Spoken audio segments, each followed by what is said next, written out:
जय हिंद। इस वीडियो में प्रश्नावली 2.5 में 15वें और 16वें क्वेश्चन का अध्ययन किया जाएगा। 15वां क्वेश्चन हमारा दे रखा है, नीचे दिए गए आयतों जिनमें उनके क्षेत्रफल दिए गए हैं में से प्रत्येक की लंबाई और चौड़ाई के लिए संभव व्यंजक दीजिए।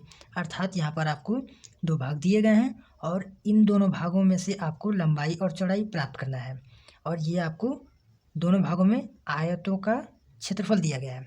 तो देखिए हम इसे सॉल्व कैसे करेंगे। आपका 15वें क्वेश्चन में पहला भाग दे रखा है जो कि आपका क्षेत्रफल के रूप में दे रखा है। क्षेत्रफल है हमारा 25a² माइनस 35a प्लस 12 दे रखा है और ये किसका क्षेत्रफल है? ये आयत का क्षेत्रफल है। तो आयत का क्षेत्रफल हम लोग जानते हैं, आयत का क्षेत्रफल हम लोग जानते हैं जो कि लंबाई और चौड़ाई का गुणनफल होता है।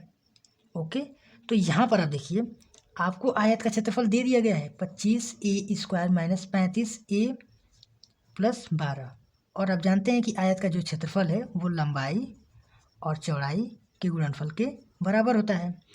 तो यहाँ से हम क्या प्राप्त कर रहे हैं कि कहीं ना कहीं ये जो भाग दिया गया है अर्थात ये जो क्वेश्चन दिया गया है इस क्वेश्चन में लंबाई और चौड़ाई छिपा हुआ है, तो उसी को आपको प्राप्त करना है। ठीक है, बेसिकली हमारा ये जो भाग है वो लंबाई और चौड़ाई के गुणनफल के बराबर है, अर्थात इसमें लंबाई और चौड़ाई है तो वही आपको प्राप्त करना है। तो देखिए हम इसे प्राप्त कैसे करेंगे। इसे प्राप्त करने के लिए आपको इस भाग का अर्थात क्वेश्चन का गुणनखंड कराना पड़ेगा। तो गुणनखंड कराते हैं हम इसे, जो कि आपका 25a² है माइनस 35a प्लस 12 का गुणनखंड करना है। तो देखिए गुणनखंड करने के लिए मैंने आपको पिछले वीडियो में क्या बताया था कि 25 का आपका 12 में गुणा कराना पड़ेगा। तो जब आप 25 का 12 में गुणा कराएंगे तो यहाँ पर आपको 300 प्राप्त होगा।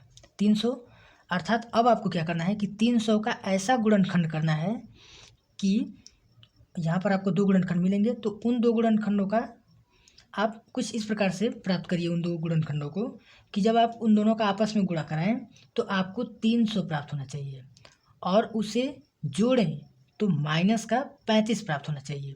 तो ऐसी कौन सी संख्या होगी? तो आप देखिए यहाँ पर अगर आप -15 का गुणा -20 में करा रहे हैं तो ये आपका 300 प्राप्त होगा ना। फिर अगर आप वहीं पर -15 और -20 को जोड़ेंगे तो माइनस का 35 प्राप्त हो जाएगा। तो यही आपको प्राप्त करना था, तो इसी प्रकार से आपको सॉल्व करना है। तो यहाँ पर हमें भाग मिल चुका है अर्थात हमें पॉइंट मिल चुका है। अब इसी पॉइंट से हमें क्वेश्चन को सॉल्व करना है। तो यहाँ पर 25a² को ऐसे ही लिख लीजिए। अब यहाँ पर देखिए माइनस हम लिख लेते हैं।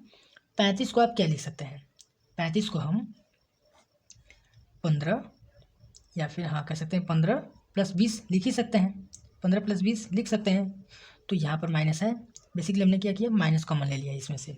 फिर a हमारा गुणे में है, बेसिकली ये भी तो 35 है, ये भी 35 है तो ये भी 35 है। यहाँ पर 35 के गुणे में a है तो यहाँ पर भी 35 के गुणे में a लिख लेते हैं। फिर +12 आपको दिया ही है।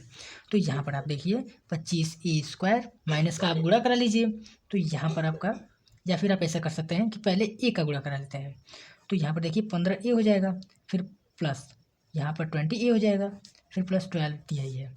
फिर देखिए 25a², फिर माइनस का गुणा करा लीजिए तो 15a हो जाएगा यहाँ पर, और ये भी माइनस हो जाएगा 20a हो जाएगा, फिर +12 आपको दिया ही है।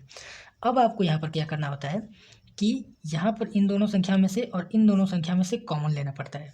तो कॉमन हम लेते हैं, यहाँ पर हमें कॉमन क्या मिल रहा है? तो आप लोग ध्यान दीजिए यहाँ पर 5a कॉमन मिल रहा है इन दोनों संख्याओं में। तो शेष क्या बचेगा हमारा? यहाँ पर 5a बचेगा और यहाँ पर -3 बचेगा, ये शेष बचा हमारा। अब आपको इन दोनों में कॉमन लेना है, वही क्रिया करनी है इसमें भी। तो कुछ ऐसा कॉमन लेना है कि जो शेष बचे, अर्थात इसी प्रकार से कोष्टक यहाँ पर भी बनेगा, तो जो शेष बचेगा वो 5a - 3 ही बचना चाहिए, यही वाली संख्या प्राप्त होनी चाहिए। तो देखिए आप कॉमन क्या ले सकते हैं यहाँ पर, क्या हम यहाँ पर -4 कॉमन ले सकते हैं।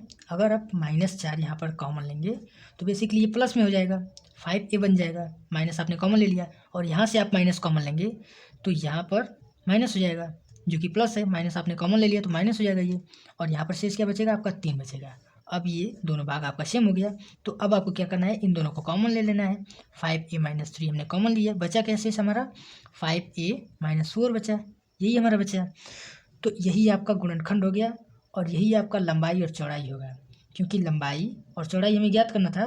तो लंबाई हमारा जो कि आप लोग देख सकते हैं इस क्वेश्चन के हिसाब से अगर देखा जाए तो लंबाई पहले है फिर चौड़ाई है, तो उस हिसाब से हमारा ये लंबाई हो गया और ये चौड़ाई हो गया। ठीक है, तो इस प्रकार से आपने पहले भाग को सॉल्व कर लिया है। अब हम लोग इसी प्रकार से दूसरे भाग को सॉल्व करते हैं। दूसरा भाग हमारा दे रखा है, आप लोग उसे देख सकते हैं, जो कि आपका वो भी क्षेत्रफल ही है और वो आपको 35y² प्लस 13y माइनस 12 दे रखा है। तो क्षेत्रफल अर्थात यहाँ पर आयत का क्षेत्रफल दे दिया गया है, तो आयत का क्षेत्रफल का फार्मूला आपको पता ही है, वो होता है लंबाई और चौड़ाई होता है, इन दोनों का गुणनफल होता है। तो यहाँ पर क्षेत्रफल तो आपको दे दिया गया है, वो है आपका 35y² प्लस 13y माइनस 12 है। और यही जो क्षेत्रफल है वो लंबाई गुणे चौड़ाई होता है, अर्थात लंबाई और चौड़ाई के गुणनफल के बराबर होता है। तो यहाँ पर हम लंबाई और गुणे चौड़ाई लिख लेते हैं और उसी के बराबर हमारा क्षेत्रफल है। अर्थात हम ये कह सकते हैं कि इस भाग में भी कहीं ना कहीं लंबाई और चौड़ाई है, तभी तो इसे सॉल्व कर दिया गया है और उसके बराबर ये है हमारा। तो देखिए हम इसे प्राप्त कैसे करेंगे, बिल्कुल पहले क्वेश्चन की तरफ प्राप्त करेंगे। देखिए हमें इसका भी गुणनखंड कराना पड़ेगा, तो गुणनखंड हम कराते हैं इसका, क्योंकि आपका 35y² प्लस 13y माइनस 12 लिख लीजिए इसी तरह। अब इसका गुणनखंड कराने के लिए आपको 35 और 12 का गुणा कराना पड़ेगा। तो जब आप 35 यहाँ पर 35 लिख लेते हैं और 12 का आप गुणा करेंगे तो आपको प्राप्त होगा यहाँ पर 420। ठीक है, अब आपको क्या करना है, 420 का ऐसा गुणनखंड प्राप्त करना है कि उन दो संख्याओं का आप गुणा करें तो 420 प्राप्त हो, और उन दोनों संख्याओं को घटाएं, बड़ी संख्या में से छोटी संख्या को आप घटाएं तो वो आपका प्लस का 13 प्राप्त होना चाहिए। ठीक, घटाने पर प्लस का 13 प्राप्त होना चाहिए। तो ऐसी कौन सी संख्या होगी, देखिए यहाँ पर अगर आप 28 का गुणा आप 15 से कर रहे हैं तो वो आपका 420 प्राप्त होगा। और यहीं पर आप देखिए 28 में से 15 को आप घटाएंगे तो वो आपका 13 प्राप्त हो जाएगा, वो भी प्लस का। ठीक है, तो इस भाग को आप इस क्वेश्चन में लिख सकते हैं। तो देखिए आप कैसे लिखेंगे, 35y² को आप ऐसे ही लिख लीजिए, फिर प्लस 13 को हम क्या लिख सकते हैं, 28 माइनस 15 लिख सकते हैं। तो हमने 13 को 28 माइनस 15 लिख लिया। अब यहाँ पर ये 13 है तो ये भी तो 13 ही है, यहाँ पर 13 के गुणे में y है, यहाँ पर भी हम y लिख लेते हैं, फिर -12 आपको दिया ही है। फिर देखिए आप 35y, यहाँ पर 35y², फिर आप देखिए y का आप इन दोनों भागों में गुणा करा लीजिए तो वो आपका हो जाएगा 28y माइनस 15y। ठीक है, फिर -12 दिया ही है। तो अब आपको क्या करना है, बिल्कुल पहले क्वेश्चन की तरह इन दोनों में कॉमन लेना है, इन दोनों में कॉमन लेना है जैसा हमने लिया।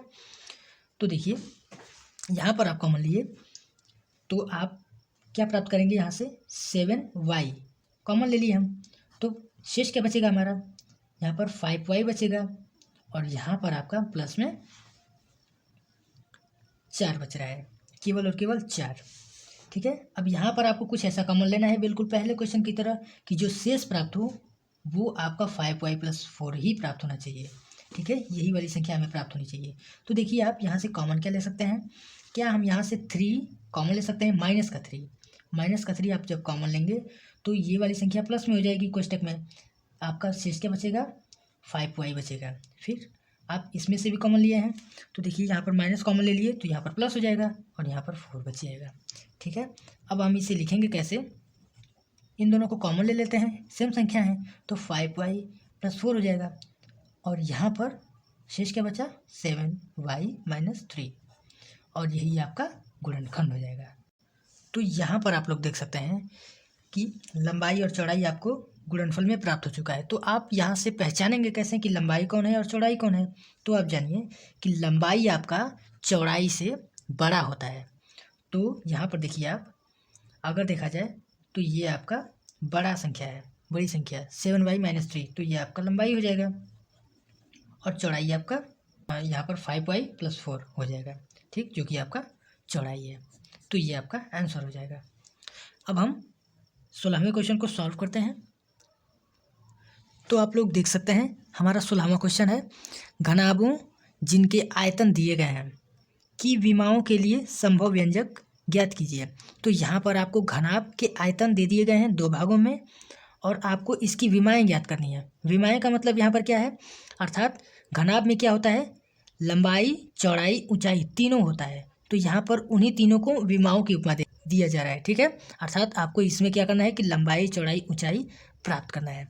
तो देखिए हम 16वें क्वेश्चन को सॉल्व करते हैं, जिसमें पहला भाग आपको दे रखा है 3x² माइनस 12x दे रखा है। तो इसे आप सॉल्व कैसे करेंगे, आप जानते हैं ये आयतन दे रखा है, आयतन। तो यहाँ पर आप जानते हैं घनाभ का आयतन फार्मूले के रूप में क्या होता है, जो कि लंबाई गुणे चौड़ाई गुणे ऊंचाई होता है। यही होता है, तीनों का गुणनफल आपका घनाभ का आयतन होता है। तो यहाँ पर आपको घनाभ का आयतन दे दिया गया है ना। देखिए यहाँ पर 3x² माइनस 12x है आपका। तो ये क्या होता है कि लंबाई और चौड़ाई और ऊंचाई का गुणनफल आपका होता है, जैसे मैंने अभी बताया कि इन्हीं तीनों का गुणनफल आपका आयतन होता है। तो यहाँ पर लिख लेते हैं इसके बराबर लंबाई गुणे चौड़ाई गुणे ऊंचाई। अर्थात आप इसमें ये कह सकते हैं कि इसमें कहीं ना कहीं लंबाई, चौड़ाई, ऊंचाई उपस्थित है, तभी तो ये इसके बराबर है। तो देखिए इसे प्राप्त हम कैसे करेंगे, आप यहाँ पर कर क्या सकते हैं, यहाँ पर आप 3x कॉमन ले सकते हैं। तो देखिए हम 3x कॉमन ले रहे हैं, तो शेष क्या बचेगा हमारा, यहाँ पर x बचेगा और यहाँ पर केवल और केवल 4 बचेगा, यानी 4 बचेगा। तो यहाँ से आपने प्राप्त कर लिया लंबाई और चौड़ाई, ऊंचाई। देखिए हम इसे समझेंगे कैसे, ये आपका लंबाई हो जाएगा, ये आपका x जो है वो चौड़ाई हो जाएगा, और ये जो हमारा x माइनस 4 है वो हमारा ऊंचाई हो जाएगा। यानी कि 3 लंबाई हो गया, x चौड़ाई हो गया, x माइनस 4 ऊंचाई हो गया। ओके, अब हम दूसरे भाग को सॉल्व करते हैं। दूसरा भाग हमारा दे रखा है, आप लोग देख सकते हैं उसे, जो कि वो भी आयतन है और 12ky² दे रखा है, फिर प्लस यहाँ पर क्वेश्चन में 6 दे रखा है जो कि 8 होगा, ठीक है। क्वेश्चन गलत छपा हुआ है, तो इसे हम 8 लिखेंगे कि y, फिर माइनस 20k, ठीक है। तो अब देखिए इसे सॉल्व हम कैसे करेंगे, आयतन घनाभ का आयतन आप जानते ही हैं, वो लंबाई, चौड़ाई और ऊंचाई तीनों का गुणनफल होता है ना।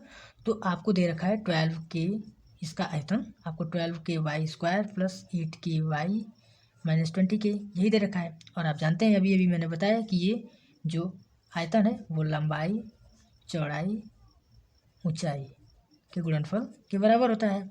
अर्थात इसमें भी कहीं ना कहीं लंबाई, चौड़ाई, ऊंचाई है, तो उसे हम प्राप्त करेंगे कैसे, इसका भी आपको गुणनखंड कराना पड़ेगा। तो गुणनखंड कराने से पहले हमें इसमें कुछ कॉमन मिल रहा है, वो हम कॉमन ले रहे हैं। तो आपको यहाँ पर 4k कॉमन मिल रहा है। तो यहाँ पर 4k जब कॉमन लेंगे तो शेष क्या बचेगा आपका, यहाँ पर आपको 3y² बचेगा शेष। फिर यहाँ पर प्लस, यहाँ पर अगर आप कॉमन लेंगे 4k तो 2y बचेगा शेष। फिर माइनस, यहाँ पर आप कॉमन लेंगे तो आपका 5 केवल बचेगा, ठीक है। तो अब देखिए आपको तो 3 गुणनखंड ज्ञात करने थे, यहाँ पर 3 गुणनखंड दिए गए हैं, तो 3 गुणनखंड होने चाहिए, यहाँ पर हमें 2 ही गुणनखंड मिल रहे हैं। तो देखिए अभी आपको और सॉल्व करना पड़ेगा। तो देखिए 4k हम ऐसे लिख ले रहे हैं, इसका गुणनखंड करा देते हैं। तो गुणनखंड कराने के लिए पहले 3 और 5 का गुणा होगा, तो आपका प्राप्त होगा 3 और 5 का गुणा करें हम तो आपका प्राप्त होगा 15 यानी 15।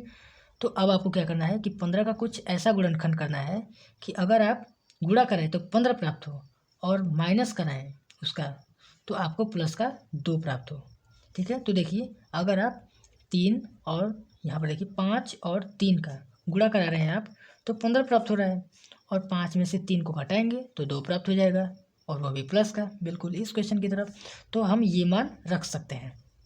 तो देखिए इसे लिखेंगे कैसे, 3y² प्लस 2 को हम क्या लिख सकते हैं, क्या हम इसे 5 माइनस 3 लिख सकते हैं, ये भी 2 ही है। तो यहाँ पर 2 के गुणे में y है, तो यहाँ पर भी हम y लिख लेते हैं, फिर माइनस 5 दे रखा है। फिर देखिए आप 4k हम ऐसे लिख लेते हैं, यहाँ पर देखिए 3y² प्लस y का इन दोनों संख्याओं में गुणा करा लीजिए तो 5y हो जाएगा, माइनस 3y हो जाएगा, माइनस 5 आपको दिया ही है। फिर यहाँ पर 4k, यहाँ पर आपको क्या करना है कि इन दोनों में कॉमन लेना है, फिर इन दोनों में कॉमन लेना है। तो इसमें हम कॉमन क्या देख रहे हैं, y तो शेष क्या बचेगा, 3y + 5 बचेगा, यही बचेगा हमारा। फिर यहाँ पर देखिए आपको कुछ ऐसा कॉमन लेना है कि जो कोष्टक में बचे यानी शेष बचे वो आपका 3y + 5 ही बचे, यही शेष बचना चाहिए।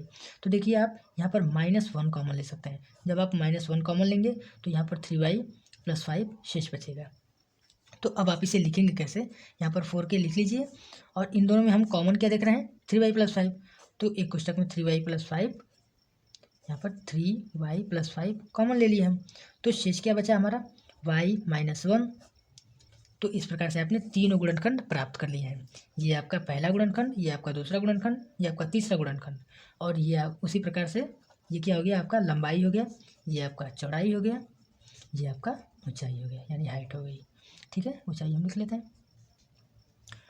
तो इस प्रकार से आपने क्या किया कि 15वें और 16वें क्वेश्चन को भली भांति और अच्छी तरह से सॉल्व कर लिया है। अब हम नेक्स्ट वीडियो में मिलते हैं फ्रेंड्स, तब तक के लिए जय हिंद।